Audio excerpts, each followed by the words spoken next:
Okay, so this is just a very simple introduction to Chat GPT, which is one of the most popular AI tools that you can get. It's available to anyone, it's available for free, and I'm about to show you how to use the free version of it in some very simple ways that teachers can benefit from to make their life easier. If you've used ChatGPT at all, you might want to skip this because it's really going straight to basics. But if you haven't used ChatGPT, this is a great opportunity to just find out about some of the stuff it can do, even just dipping your toe in.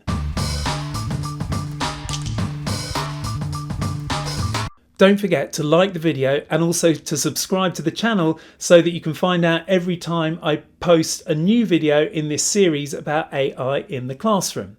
And now let's get on with it.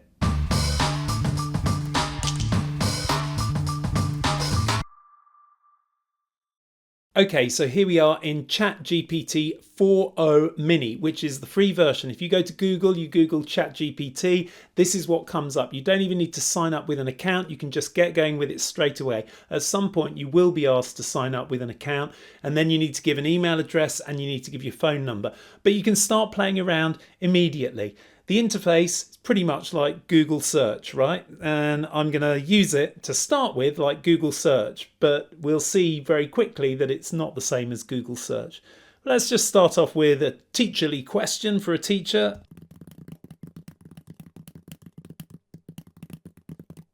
There we go. That's a pretty good question for a teacher to ask, I would say.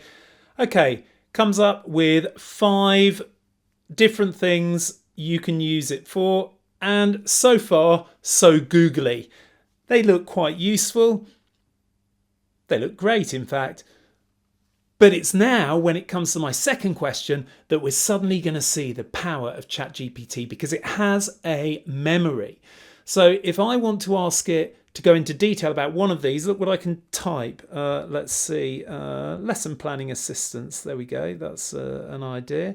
Yeah, tell me more about point 3. Now you look, I've said tell me more about point 3. In Google, if you put tell me more about point 3, it's just going to search point 3. But here you've got memory. Look, let's take a look at how you can use it for lesson planning assistance. Wow, brilliant. So there's this sense of it remembering what you've talked about and carrying on with the conversation. And it says brainstorming ideas, activity suggestions, structuring the lesson, resource, feedback on plans, example, interaction. I love it. Wonderful. So that's really quite a fascinating list there, isn't it?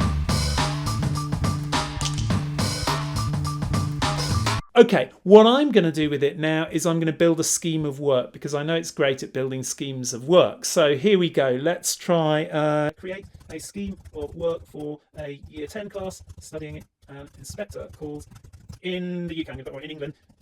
Remember, this was developed in the United States, so it's quite useful to specify England, or it might default to the States. It probably would go for England anyway, because I put year 10 rather than 10th grade, but it's just as well to specify. Notice that I've made a punctuation error. I've put in with 2 capital letters. I put an O in the middle of inspector. That's shocking as an English teacher, isn't it? But you don't have to worry about that because you're never going to show this to anyone. This is you and this thing creating ideas together. So forget the spelling mistakes. Just push on and save yourself time. Okay. So it's given me 6 weeks. And it's got some objectives to introduce the play, to discuss key themes. Okay, what have I not done? I haven't told it that this is an exam class and we're studying for the GCSE. We need more than 6 weeks and we need to have some different objectives. We need to prepare for the exam. So I'm going to refine my prompt. What I'm doing at the bottom is called prompting. I'm going to refine my prompt and I'm going to refine the scheme of work I get back. So actually, we are...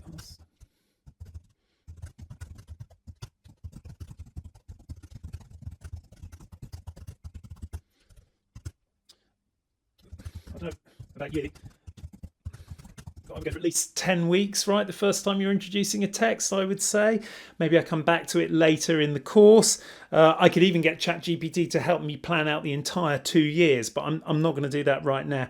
Let's say I'm going to do 10 weeks and they need to learn exam skills. And here's the thing. I'm actually going to attach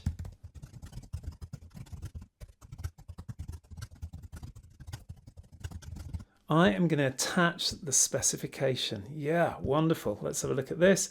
There's the spec. I downloaded it earlier on today. I'm going to attach that. Now, it can read the specifications, so you can tell it everything it needs to know. Isn't that amazing? And then it can start to develop the scheme of work based on the spec. Let's have a look. I'm also going to tell it that I've got 30 students of mixed ability and they love interactive learning. I'm going to tell it that as well, so it gets an idea of the kinds of lessons I want it to come up with. Let's have a look. 10-week scheme of work overview, develop their understanding. Okay, critical analysis, context and exam skills. There you go. It's been looking at the spec, hasn't it? Interactive activities to engage the students to prepare for their assessments. Yeah, brilliant. Objectives in week 1, introduce the writer, the historical context, discuss themes of social responsibility. Yeah, I love it. Brilliant. Activities. Okay. Lecture, group research, homework. I could also put other things in there. We could have key questions for the week. We could have key vocabulary for the week. We could have resources put in there as well. You prompt it to add more stuff and it will add more stuff for you. And if you don't like what it adds, you can say, change this, change that. We'll see if we need to do that in a minute. In fact, I am going to ask it here. I mean, I love what it's created for me here. Oh no. Week 1 I like, but then we're going straight into character analysis. No, I don't like that at all. No, I'd rather go... I don't know about you. Maybe you like character analysis as your structure, so that would be fine for you. But actually, personally, I like to read the play. And I like to spend maybe 6 weeks reading the play. Act 1 for a couple of weeks, Act 2 a couple of weeks, Act 3 a couple of weeks. So I'm going to ask it to redo the scheme to suit my teaching style. So I act doing the first act over the first 2 weeks, then spending... Sorry.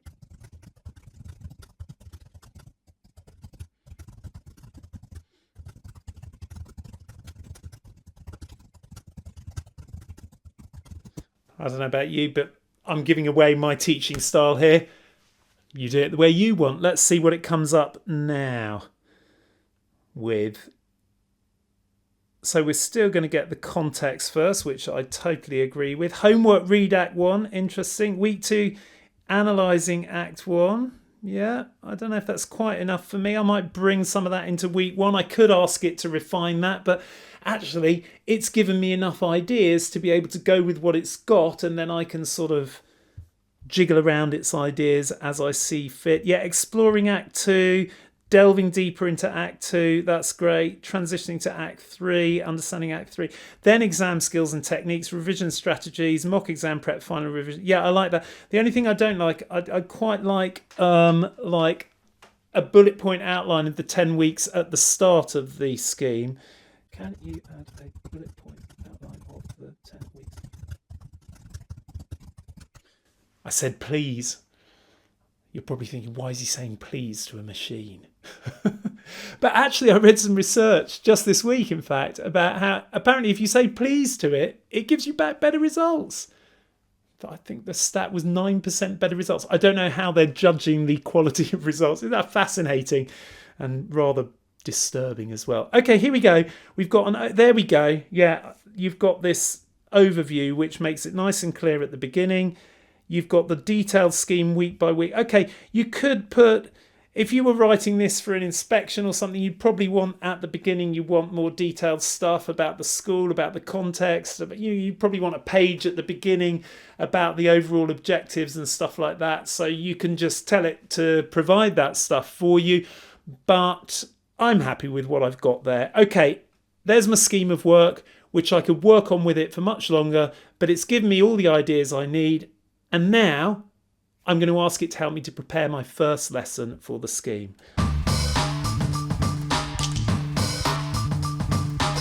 Okay. So what basic info do I need to give it? Okay, lessons are 55 minutes long. Oh yeah, as I said, the students love interactive stuff. They have no idea about the play, the writer, or the contexts. I want them to get some idea of the context in the very first lesson. I want an engaging starter, maybe then a presentation on key context.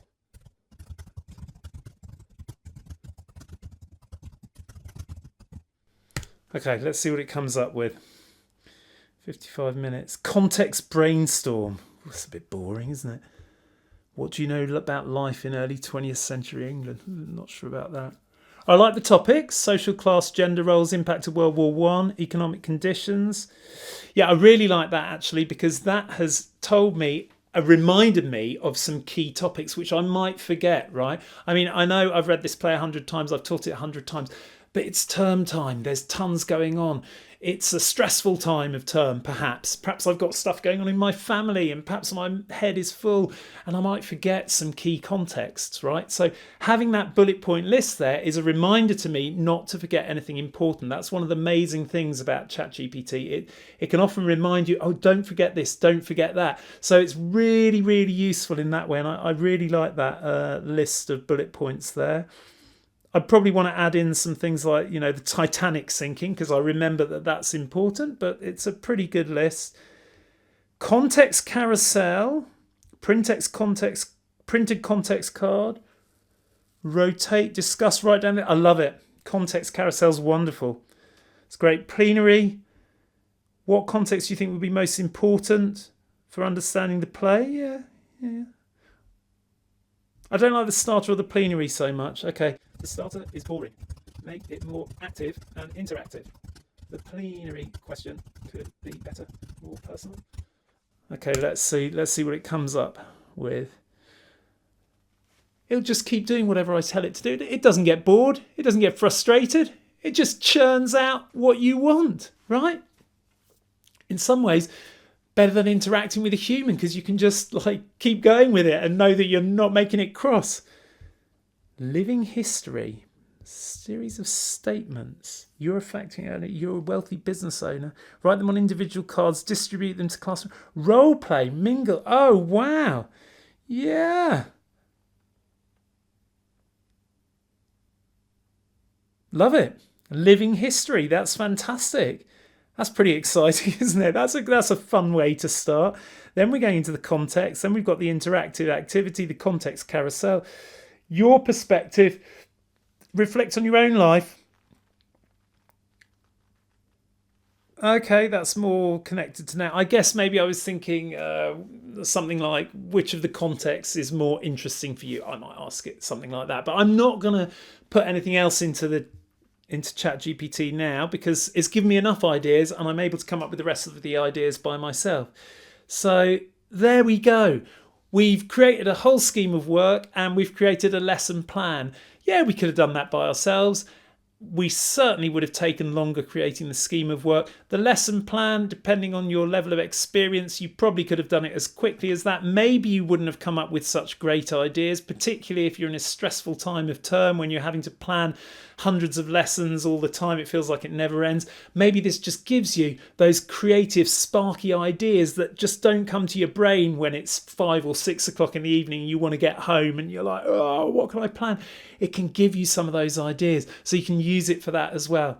So that is just a very, very basic introduction to its capabilities, and one of the most time-saving and creative ways that teachers can use it to speed up their workload and to leave them with some great ideas so that they can get on with teaching well, which is what they love, which is what you love.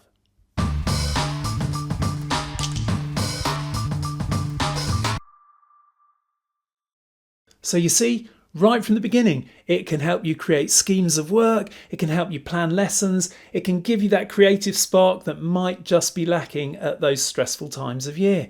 So just give it a try. It's nothing to be afraid of. It's great fun. It's your companion. It won't moan at you. You can just keep going with it and it'll do whatever you want. Have a play around with it, see how you get on.